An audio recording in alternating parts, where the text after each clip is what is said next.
तुर्की और शाम में पीर को 2 ज़लज़ले आए थे, जिनकी शिद्दत बिलतरतीब 7.8 और 7.5 थी और उनके बाइस हर किस्म की इमारतें मुनहदम हो गई थी।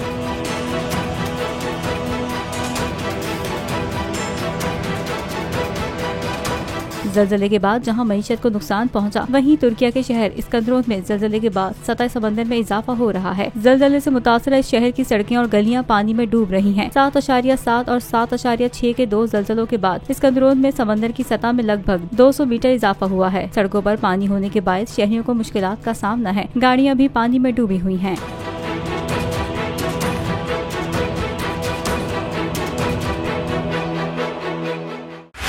बोल उड़ाएगा सबका होश, भूल जाएंगे सब अपना जोश।